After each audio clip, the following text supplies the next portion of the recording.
Assalamualaikum warahmatullahi wabarakatuh. Perkenalkan, nama saya Ulul Amri. Saya mahasiswa Universitas Aisyah. Saya di sini akan melakukan penyuluhan atau SAP, Satuan Acara Penyuluhan tentang Bahaya Narkoba. Terima kasih para hadirin semua. Kepada Bapak Kepala Desa juga saya ucapkan terima kasih karena telah memberi waktu saya untuk melaksanakan acara penyuluhan kepada Desa Mesing Wetan kepada para pemuda umur 15 sampai 25 tahun. Jadi di sini nanti saya akan menjelaskan tentang bahaya narkoba, terus gejala mengenai narkoba, lalu cara penanganan dan cara penanggulangan narkoba. Untuk medianya di sini saya menggunakan PPT atau PowerPoint dan satu lagi leaflet yang telah dibagikan kepada peserta dan hadirin sekalian semua. Untuk waktunya mungkin memerlukan waktu 10-15 menit nanti untuk saya acaranya. Lalu setelah itu saya akan menjelaskan tentang bahaya narkoba. Sebelum saya melanjutkan ke acara penyuluhannya, mungkin ada yang dipertanyakan oleh para pesertanya. Baik, jika tidak, di sini saya akan menjelaskan tentang pengertian narkoba. Nanti bisa dilihat melalui leaflet dan bisa langsung dilihat di PPT. Untuk pengertian narkoba sendiri, secara etimologis, narkoba atau narkotika berasal dari bahasa Inggris yang dengan berbahasa narkos atau yang berarti menidukan, dan pembiusan. Untuk narkotika berasal dari bahasa Yunani yaitu narke atau narkam yang berarti terbius sehingga tidak merasakan apa-apa. Untuk selanjutnya, narkotika juga berasal dari perkataan narkotik yang artinya sesuatu yang dapat menghilangkan rasa nyeri dan dapat menimbulkan efek stupor atau bengong. Bahan-bahan pembius atau obat bius dalam Kamus Besar Bahasa Indonesia sendiri mengistilahkan narkoba atau narkotika adalah obat yang dapat menenangkan saraf, menghilangkan rasa sakit, menimbulkan rasa mengantuk atau merangsang.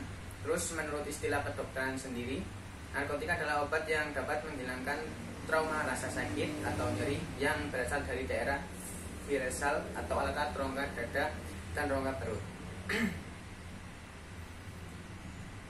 Untuk pengertian narkoba selanjutnya yaitu menurut Undang-Undang Nomor 22 Tahun 1997 adalah tanaman pervert, opium mentah, opium masak serta candu. Seperti lalu setelah itu kita menjelaskan tentang jenis-jenis narkoba. Jenis-jenis narkoba tentunya ada banyak. Salah satunya seperti tanaman kokau, tanaman kokain mentah, terus ganja, damar ganja, garaman atau turunnya dari morfin dan kokain. Terus opium, getah berwarna putih yang keluar dari biji tanaman pepper, sami, peru yang kemudian membeku dan mengering berwarna hitam coklat dan diolah menjadi candu mentah dan candu kasar. Lalu yang kedua ada morfin. Morfin dalam dunia pengobatan digunakan untuk bahan obat penenang. Jadi morfin ini juga berguna bagi dunia untuk khusus dunia medis atau pengobatan yang berguna untuk melakukan penenangan, menghilangkan rasa sakit atau nyeri yang berbahan baku dari candu atau opium.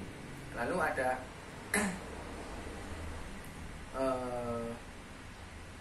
ganja, diistilahkan dengan merihun atau marijuana, yang berarti memabukkan atau meracuni pohon ganja.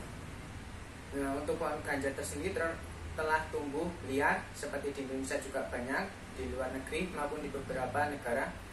Pohon ganja tersendiri bisa hidup dengan mudahnya, yang dapat tumbuh dari berbagai daerah tropis maupun subtropis, disesuaikan dengan musim dan iklim daerah setempat yang ditumbuhi oleh ganja. Lalu ada kokain. Untuk kokain sendiri merupakan tumbuh-tumbuhan yang dapat dijadikan obat perangsang. Kebanyakan kokain tumbuh di Amerika bagian selatan, terus di negara Korea, India, dan ada di negara Indonesia khususnya di daerah Jawa. Untuk selanjutnya ada jenis heroin. Untuk heroin ini tidak seperti morfin yang masih mempunyai nilai medis. Untuk heroin yang masih berasal dari candu setelah melalui proses kimia yang sangat cermat dan mempunyai kemampuan yang jauh lebih keras daripada morfin, atau bisa dikatakan heroin lebih sangat berbahaya daripada morfin. Lalu selanjutnya ada sabu-sabu. Berbentuk seperti bubuk masak, yakni kristal kecil-kecil, menyerupai seperti garam pada dapur. Untuk warnanya pun serupa, berwarna putih, tidak berbau, serta mudah larut dalam air alkohol. Untuk pemakaiannya segera akan aktif, banyak ide, tidak merasa lelah meski sudah bekerja lama, tidak merasa lapar, dan memiliki rasa percaya diri yang besar. Itu salah satu efek dari menggunakan sabu-sabu. Lalu untuk selanjutnya ada ekstasi atau zat bahan yang tidak termasuk kategori narkotika atau alkohol, dan merupakan jenis zat adiktif yang tergolong simulansi atau juga disebut dengan perangsang. Lalu jenis selanjutnya ada putau, yang merupakan minuman khas Cina yang mengandung alkohol banyak, dan sejenis heroin yang serumpun dengan ganja atau marijuana tadi. Untuk pemakaiannya dengan menghisap melalui hidung atau mulut dan menyuntikkan ke pembuluh darah. Lalu selanjutnya ada alkohol, termasuk dalam zat adiktif yang menyebabkan ketagihan dan ketergantungan, sehingga dapat menyebabkan keracunan atau mabuk, sehingga penggunanya tidak sadarkan diri, bahkan bisa menyebabkan sampai kematian. Lalu ada sadatia atau hipnotika. Di dunia kedokteran terdapat jenis obat yang berkhasiat sebagai obat penenang, dan golongan ini termasuk psikotropika golongan 6 yang digunakan oleh dunia medis atau kedokteran. Lalu kita akan menyebutkan tentang bahaya narkoba. Ada banyak sekali jenis bahaya narkoba dan macam-macam bahayanya. Bahayanya ini bisa menimbulkan otak dan saraf dipaksa untuk bekerja di luar kemampuannya karena menggunakan narkotika ini yang bisa membuat saraf bekerja dalam tidak wajar. Juga mempengaruhi peredaran darah dan jantung dikarenakan pengotoran darah oleh zat-zat mempunyai efek yang sangat keras. Akibat jantung dirangsang untuk bekerja di luar kewajibannya atau melebihi batas ambang normal pekerjaan jantung. Lalu bisa mempengaruhi pernapasan, tidak bisa bekerja dengan baik dan sangat cepat sekali atau di luar ambang batas. Lalu penggunaan lebih dari dosis yang dapat ditahan oleh tubuh akan mendatangkan kematian secara mengerikan. Ini akibat yang sangat fatal oleh menggunakan narkoba, yaitu bisa menjerumuskan kita kepada hal yang sangat mengerikan, yaitu kematian. Lalu ada efek timbul ketergantungan baik rohani maupun jasmani sampai timbul keadaan yang serius karena putus obat. Untuk cara penanggulangannya, kita memasuki caranya. Ada 3 cara yang sederhana dalam menanggulangi ketergantungan narkoba ini, yaitu 1 dengan mencegah jauh lebih bermanfaat daripada mengobati atau motivasi dari saudara. Terus lebih mendekatkan ke spiritual atau agama, mempercayai adanya Tuhan. Terus kita tahu bahwa narkoba ini dilarang oleh agama dan tidak dibenarkan sedikit pun, kecuali dalam dunia medis atau kedokteran, dan itu pun harus menggunakan dosis-dosis tertentu yang sudah diatur oleh dokter itu sendiri. Untuk pencegahan umumnya, kita bisa merupakan satu upaya internasional yang akan menjalar ke setiap negara. Biasanya di dalam negara itu sendiri ada macam-macam undang-undang yang melarang tentang pengedaran atau penggunaan dan penyalahgunaan narkoba. Seperti contoh Impres nomor 6 tahun 1971. Dalam Impres ini masalah penyalahgunaan narkotika sudah dimasukkan ke dalam 6 permasalahan nasional yang perlu segera ditanggulangi. Ada juga Undang-Undang nomor 9 tahun 1976. Di sini lebih dipertegas lagi, dan kepada pengedar dan sindikat-sindikat para pengguna narkotika serta yang menyalahgunakan narkotika diancam dengan hukuman yang cukup berat, baik hukuman penjara, kurungan maupun denda. Untuk Menteri Kesehatan sendiri telah memutuskan nomor 65/Menkes SK 1997 penetapan bahan-bahan yang dilarang digunakan untuk kepentingan pengobatan. Terus Menteri Kesehatan juga telah memutuskan nomor 28 Menkes /per 1978 penyimpanan narkotika. Ini sudah dimasukkan ke dalam keputusan Menteri Kesehatan. Lalu ada Undang-Undang nomor 22 tahun 1997 tindak pidana narkoba. Ada berbagai macam, salah satunya dalam lingkungan rumah tangga. Lalu ada pengobatan merupakan upaya yang harus segera dilakukan bila individu secara positif sudah mengkonsumsi atau terkena bahaya narkoba tersebut.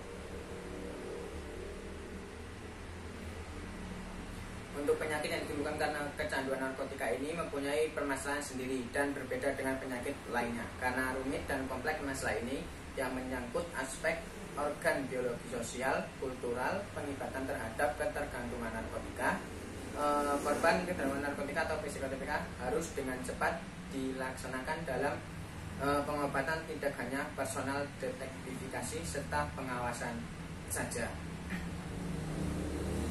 Perlu pula bisa juga disertai evaluasi serta bimbingan psikiatrik yang kontinu.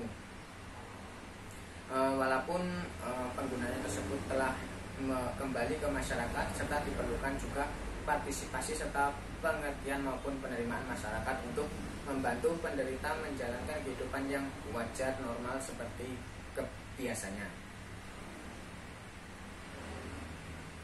Terus ada rehabilitas atau pengambilan korban ke tengah-tengah masyarakat merupakan upaya yang paling akhir akan tetapi cukup rumit disebabkan oleh karena adanya post addiction syndrome.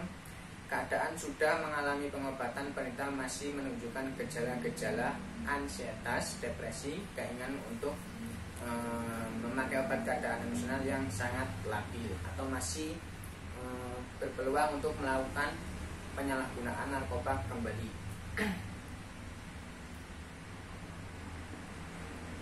Lalu untuk selanjutnya, penderita masih sangat mudah terpengaruh pada lingkungan, sebabnya karena adanya gangguan struktur kepribadian dasar sehingga adanya penyesuaian dan pengendalian diri sangat labil. Untuk selanjutnya, terbatasnya fasilitas pengobatan dan rehabilitas serta tenaga profesi yang terdidik.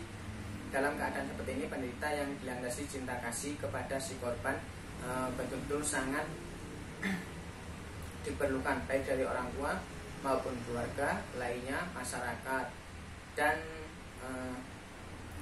serta orang teman-teman terdekatnya.